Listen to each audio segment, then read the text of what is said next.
life in the United States look like in the year 2030? Most of us will be entering our early 20s. And most likely, an unstable economy with poor job prospects. Low wages and growing inflations. We are scared for our future. We're watching the generation before our struggle with a housing crisis. We're watching them struggle to save for retirement. We see what they are currently facing, and we find it unacceptable. The systems in place are broken. They say that the systems are not broken, they were built that way. Who can fix all the problems that we are facing in the future? It starts with the people currently in power. They don't listen to the people that they represent. They don't respect the people they represent. They don't have their interests at heart. We need more Black people in position of power. We need leaders that care about the people they represent. Leaders who will connect with the community and serve the people. Fixing the system of oppression also requires the help of our generation. To speak up about the things we care about. To be empowered. To protest injustices. To boycott corporate greed. We cannot just rely on social media.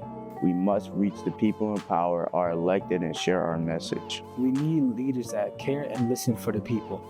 If we want to see change happen, we have to become the next generation of leaders. Help us save our future. Help us save our future. Help us save our future.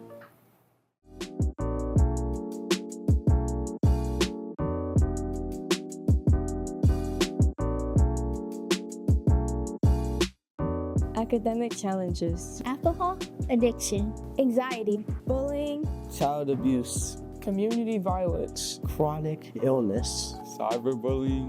death of loved ones, Depression.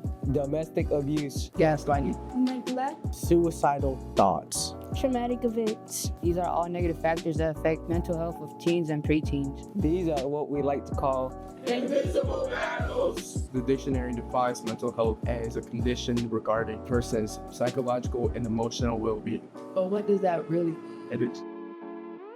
It's our emotional, psychological, and mental well-being.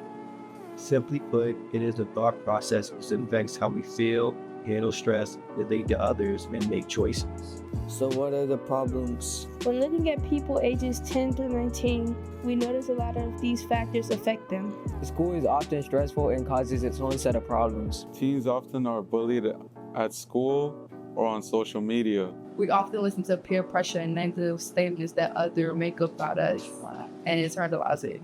These are feelings that have led to traumatic events. We can take a mental day off or brain breaks or even spiritual guidance. We can experience other traumatic events at a young age, which can cause us to act out or commit those same unspeakable acts to others. Walking in your neighborhood and dealing with your environment is sometimes problematic as we have to deal with drugs and crime. Sometimes we suffer from family issues. We don't feel comfortable with speaking about it because others might judge. We can sometimes feel like we're ignored or not getting the help needed. We feel people who don't think our problem is important and sometimes don't take us seriously. We sometimes feel like we can't talk to our parents about our problems. Some of us were raised where friends and family were always breaking promises, which caused an abundance of trust issues. Neglect, rape, sexual assault, these are factors that lead back to more negative self-think.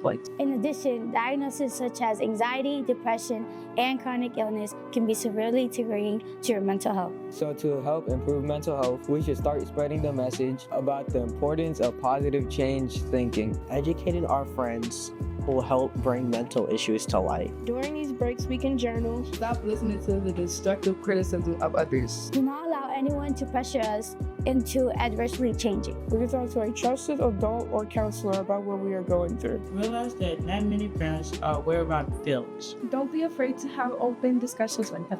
We can be that friend to others and help them in their time of need. We can surround ourselves with people who are positive, dependable, useful, and kind. Encourage others when they are engaging in negative self-talk. Stand up for others when we see a problem and report it to a trusted adult.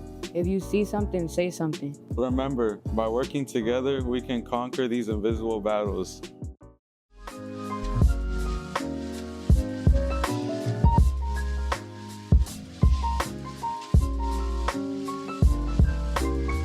Stop the meme, get off the screen. Stop the meme, get off the screen. Expectations nowadays sound like get good grades, pay attention, Do chores. Your homework tonight is... What's your Instagram? When did social media become an expectation? So many teenagers struggle with mental health and have nowhere to go. Some resort to silence. And some resort to social media. We hide behind screens and say things we wouldn't say in real life. Instead of simply greeting someone when we pass, we stick our noses in our phones just to avoid interactions. This isn't healthy.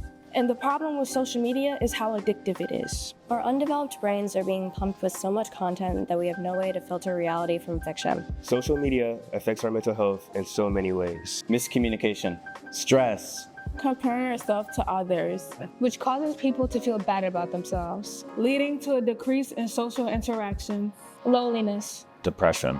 Social media forces you to only see the surface. Teens who were reported using social media sites more than 2 hours a day were most likely to report poor mental health. Those who experience cyberbullying are 4 times as likely to have suicidal thoughts as well as attempts. Social media is one-dimensional. We need to fix it. We need to hold each other accountable. We need to learn how to properly communicate and respect each other. 2023, Instagram was the most deleted app. We're trying to fight for mental health, but it isn't easy. So what can we do? We can focus more on ourselves, our schools, our friends. Be mindful of each other's differences. Practice letting go of grudges. Focus on your mental health. Go outside. Smell the flowers. Get into a sport. A club. Interact with people outside of a phone screen. Motivate yourself for better mental health.